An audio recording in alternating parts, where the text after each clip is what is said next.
remember on the old Pokemon cartoon, like the original one, they would do a "Who's that Pokemon?" and it wouldn't show the picture, but it'd be like their outline. Yes. There's some funny memes with that too. Oh, I'm yes. sure. Yeah, Yes. I've seen several of my own. I can only imagine what you've seen of it, because if you think about it, it's one of those things that you could use for a lot of different stuff. Which is probably why they made it a running gag on the show. Those smart cartoon creators of Pokemon cartoons. Pokemans. Did anybody else's parents or grandparents ever call it that? When it first came out, I remember everyone was saying that. Like, you know how like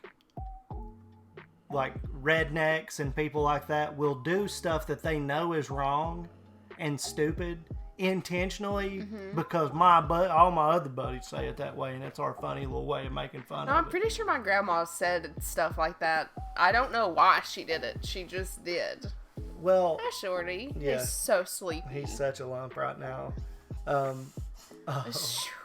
But yeah, Pokemon is one of those things that has just leached itself into pop culture and memes, and I mean, it's been around for 25 years now. What the fuck? I'm old.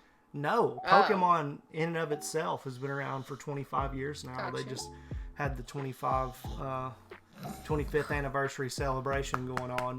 But Casual Geographic has been around for what, like a year? Something TikTok like that. blew up on TikTok not too long ago. So something that I really thought was amazing, and we started doing reactions to, and people have enjoyed it, and that's great because more people need to know about this guy. He's incredibly talented. Yeah, very funny. It's successful on TikTok. Multiple platforms. Yeah. So yeah, that's always badass to see. But he has a video called "Who's That Pokemon" for 9 minutes straight. So I'm interested to see what spin he's put on that. Like animals and Pokemon. I don't know, but well, we'll his find whole out. thing is animals, so I don't know. Yeah. Animals that look like certain Pokemon. That's what I think. Or I'm not really sure. Yeah. That's what I would think too, but I've been wrong a lot. Same. So here we go. Let's check it out.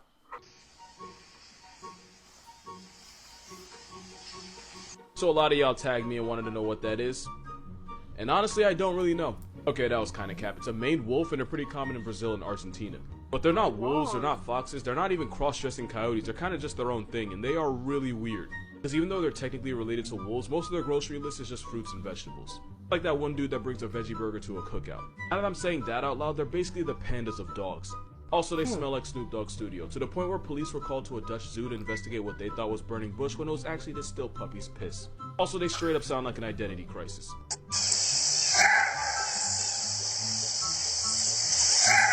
See what I mean when I say they're just weird as hell? They honestly look like what happens when God's on a deadline. On a serious note, in 2011, a male wolf got run over by a truck and left to die. But a Brazilian zoo managed to save her life by treating her with stem cells, making her the first wild animal to ever be treated with stem cell therapy, and eventually she was released back into the wild. Just thought that was cool. That is crazy. I swear nature just be making shit up, because what if I told you what you just saw was some weird prehistoric water-loving jungle rhino? Well, I wouldn't exactly be lying. That is a bear's tapir and is basically the less clouded cousin of horses and rhinoceroses. Yeah, I've seen that thing. You might recognize them from Ice Age. Or it might remind you of Drowsy, because this Pokemon is actually based on a Malayan tapir. And that's because in Japanese mythology, the Malayan tapir would devour the nightmares of all the townsfolk to make sure everyone had good dreams. The bear's tapir is the national animal of Belize, and even though it looks like a rough draft rhino, its nickname is actually the mountain cow. And they're way bigger than you think, and at up to 800 pounds with a horse's mouthpiece, they're 100% capable of f***ing you all the way up. There's also something about them that, I'm not proud that I know this. Basically, tapirs have a fifth leg, and they've been known to use that meat tripod as a back scratcher. Because guidelines has been on mine, I'm not going to show you. Instead, here's ASMR you didn't know you needed. No. Oh! His little teeth. Whoa. The fuck? Some things just have Australia tattooed all over it. This little guy is a Stropher's gecko, and it's found in only one place in the world, and it's in the land down under. Now, it's not hell, it's Australia, but I wouldn't blame you for getting the two mixed up. To defend itself, this gecko shoots out a harmless but nasty smelling liquid at anyone that wants to find out just how far evolution went with this lizard. And even though I just said it was harmless, when mixed with ammonia it becomes flammable and a lot less harmless. The reason is because these geckos often get picked off by birds. So these chameleons use that money shot to convince birds that they're not even worth the effort of trying to eat them. It's like Spider-Man, but instead of webs, it's a Febreze of liquid ass that probably tastes just as bad. I was considering making a jizzer joke, but it just didn't come to me. Jizzer. Unlike this gecko. Is that muck? So when I first talked about this, I thought it was a black sea hare, a giant species of sea slug, but it turns out the truth is somehow weirder than that. This crab is being eaten alive by a worm, specifically a marine flatworm, part of the group Pseudocerus. They're the ones that have those pee-pee sword fights where one tries to get the other pregnant by stabbing it. Yeah, those guys. What? The reason the flatworm's covering the crab is because it's trying to invert its digestive system so it can literally digest the crab from the outside. Or option 2, it'll spit digestive juices into the crab, wait for the crab to become a pre-digested paralyzed soup, and then slurp it through its mouth. Also, some flatworms will use poison to cripple their prey just so they can eat them alive. The poison some of them use is a toxin called tetrodotoxin. If that sounds familiar, it's the same toxin that makes the blue ring octopus and the fugu blowfish so dangerous. And by dangerous, I mean this octopus can turn 26 grown men into hashtags. And this blowfish can drop 30. Not points, but bodies. Moral of this video? Yeah, that crab is f***ed. These teeth belong to the world's scariest vegan. This is a Gelato baboon, and even though its teeth looks like it should belong to a saber-toothed cat, they eat almost nothing but grass, and they'll spend all day grazing like cows. And they'll do this while rolling up in squads of up to 600. That is a Gelato monkeys. And that joke is why I'm still single. Speaking of failed relationships, they cheat on each other like all the time. Normally, only the dominant male is allowed to mate, but sometimes the females will go behind his back and hook up with the lower ranking monkeys, and they'll even suppress their usual mating noises just so they don't get caught. Because if they get caught, the male could turn the side piece into a hashtag. So yeah, they know what they're doing. They're also called bleeding heart monkeys because of that bright patch of skin on their chest. If you have a weak stomach, hide in the comments. You're not gonna like this one. Because when a female gelato's in heat, she'll start growing this weird ass blister necklace that tells other males she's available. Hate it. I hate all of it. I somehow almost forgot to mention this, but they'll flip their lips and expose their teeth to intimidate a rival or someone who's just too close in general. And considering sometimes they'll form gangs and bully other animals like leopards, yeah, you don't want those problems. Now, what if I told you not only is this skull real, the animal it belonged to very well could have been your neighbor. If you live in North America or some parts of Asia, this thing could have made its home in your backyard. This is the headpiece of Metamaidon planiforms. It was a semi-aquatic unit of an animal related to the rhinoceroses of today. Basically, lock a hippo and a rhino in a hotel room together, and this disrespect to the natural order is what would have walked out. Metamaidon was estimated to grow to 13 feet long and break the scales at 4,000 pounds. Like hippos, this walking bus of an animal would have grazed on mostly grass. But they also would have used those tusks to run phase with each other in the evolutionary arms race for female validation. And also like hippos and crocodiles, Metamaidon's eyes were near the top of its head, meaning it could see you while being almost completely submerged underwater. And just like the homicide horse of today, Metamaidon would have been a f***ing problem. But this swamp rhino got vaulted about 35 million years ago. Because even nature knows when to stop the gimmicks. Nah, it's just me, but check this out. This is one of the most endangered animals in the entire world, and there's not much time left for them. This is a Vaquita, and scientists believe there can be less than 10 of them in existence. A little background, a Vaquita is a type of porpoise, and a porpoise is just a Dollar Tree dolphin that no one seems to really know about. And this off-brand flipper exists in only one place on the entire planet. The only place in the world you can find it is in the Gulf of California and Baja California in Mexico. Even though it's related to literally the biggest animals in the world, at less than 5 feet long, the Vaquita is the smallest of all living cetaceans, which is a group that includes blue whales. The biggest threat to this travel-sized dolphin is they keep getting caught in fishing gear, which causes them to drown. To show you how badly we hoed this Make-A-Wish whale, in 1997 there was believed to be something like 600 of them. That number dipped to 245 in 2008. Now there aren't enough in the world to run a game of full-court basketball. The worst part is they were first discovered in 1958, which means we managed to pack their entire up in only 60 years. The Mexican government banned fishing with gill nets, which was their biggest threat. There's also petitions like this to raise awareness. Link in bio. Link in bio. If we're being honest, it might just be up for them. On this episode of Animals That Were Never God's Favorite, squids have a donut-shaped brain with their esophagus running through it. The donut shape actually helps them link information that they receive between the two eyes. But it also means squids are forced to eat with small bites at a time. Because if a squid tries to swallow something too big, it can actually mess around and give itself severe brain damage. The hole in the brain isn't even that big, it's like less than half an inch. Which means something like a Popeye's biscuit would give them an aneurysm. That is, if it didn't past tense them instantly. Giant squids avoid getting flatlined by their food because they have a radula, which is basically a tongue with teeth. So if a giant squid tried to eat you, it would first tear you to shreds with that nightmare of a tongue before swallowing you. And only after grinding you into human dirt would the squid be able to pass you down his throat. Now, nobody's perfect, but having to eat basically flavored sand for your entire life just so you don't accidentally factory reset yourself just seems like an intentional you from people wanted me to react to this. So basically there's an animal draft and I have many thoughts. Most people choose between a good time and a long time, and Team 1 said f*** it and chose neither. You failed the assignment when the most intimidating animal on your roster is this.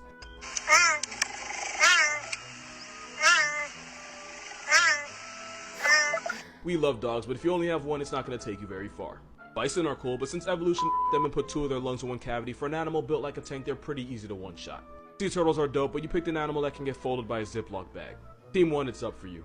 Team 2 used the 2nd overall pick on a steroid weasel. Now that tells me all I need to know. Made up for it with the crocodile and the Komodo dragon, and elk isn't exactly terrible, but your team does lack one very important thing. I got no type of speed. And notice how I didn't even acknowledge the koala. Because unless it's during the 10 minutes they're awake every day, the koala isn't going to be a factor.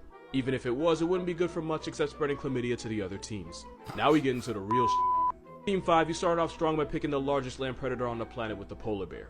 I guess you ran out of to give because then you picked the African bullfrog and followed it up with a genetic disaster that is the liger. Technically, the liger is the biggest big cat on the planet, but it's also a walking medical bill that can suffer from arthritis, organ failure, and cancer. You wouldn't even have to kill the liger, time would do it for you. You do get points for picking the animal with the highest recorded bite force at 3,700 pounds per square inch. It's kinda like getting hit with a prehistoric sledgehammer with teeth. Then you followed it up with an animal literally nicknamed Black Death in the Cape Buffalo, not bad. But honestly, none of that even matters because Team 4 did y'all dirty. Team 3's tough, I am not denying that. But any team with the largest animal on land, the actual largest big cat because ligers have no business existing, and the psychopath of the sea is going 82-0. And if you disagree, elephants body hippos, a horse could kick a cat score his lights out, a tiger would murk Kangaroo Jack. This is what orcas do to sharks. And the panda, I ain't gonna lie to you, he's just there for vibes. Basically, it comes down to this. Nothing on land is f***ing with an elephant, nothing in water is checking an orca. Adding a tiger is just gravy. Team 4 got it. Yeah, the fox dog thing, that looks so creepy. I've never dude. seen that. Its legs are so long, it's almost majestic. Yeah, I don't know how I feel about that thing though. I would like to like hang out but it with doesn't one even and, like, eat meat, so it's not like it's gonna just try to prey on you or I anything. wonder if those things can eat grapes. I know dogs aren't supposed to. I don't know. Maybe that thing can eat grapes. Maybe. Yeah, I know, Shorty. Shorty. Poor thing can't eat grapes. Eats almost anything else. Well, that was a pretty interesting animal. Whatever the fuck that thing is. And it's Drowsy cute. was based off of? That's so cool. Oh, the gecko. What would he say? A gizzard? A gizzard, yeah. He's so witty, man. He's He very comes up funny. with some very funny He's very shit. funny. That was so funny. The gizzard. You're a gizzard, Harry. Oh. Oh, and the gunk thing. The gunk. The worm. The gunk thing. The gunk thing, because it looks like muck. The Pokemon muck that's just... Oh. You said muck, and I thought that was some sort of animal I didn't know of. No, it's a Pokemon. That terrifies me. Just imagine stepping on some shit like that. These Those monkeys, dude. are just gleeked a little. Did you gleek? I gleeked a little. Those monkeys, I thought it didn't have a lip, and it was just like bare teeth or bare gums. And then they grow. Genital blisters or Yeah. something on their fucking chest. Those These little cute things. They're only 5 feet long. 5 feet long. It's shorter than me. And they're gone. BB. There's only a couple. Well, You said 10? maybe now. Who knows? Yeah, true. Oh, What yeah, the donut fuck? brain. What the fuck? I'm not asking any questions when it comes to squid, octopus. Animals in the water. He broke down the draft. I mean, I'm not going to argue Okay, with I'm him. gonna look. Team 1, no way. That's dumb. Team 2, you do have a honey badger. I'm going elephant, orca, grizzly bear, tiger, shark. And a hippo. Oh, this is hard. Damn, yeah, I might have to take the hippo instead of the shark. I'm gonna pick a hippo, orca, Elephant, elephant, tiger, tiger. There's one more. grizzly. No, we already said polar bear. We already said I'm gonna pick a grizzly bear over a polar bear. Okay. There you go. Casual Geographic laying it down as he does. I was expecting more Pokemon, I'm not gonna lie, but I was not disappointed because everything this guy does is good. He's funny as hell, like we've said before. Animals are just one of those things for me. I'm always going to be interested in it. So good stuff. If you have not subscribed to Casual Geographic's channel, I would suggest you go do that. He's on all forms of social media, blew up on TikTok, so you can definitely find him there. But I would suggest, supporting somebody that's this entertaining and this fun. And if you have any suggestions for us, you can leave that in the comments below, or we're going to have a Discord link in our description.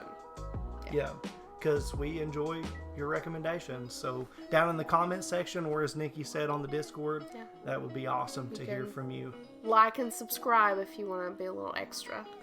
That would be awesome for us, definitely. And for you too, because we stream twice a week. We're always uploading videos. We're here to have a good time. Hopefully you can join us. But for this video, I think that's going to do it. See you guys.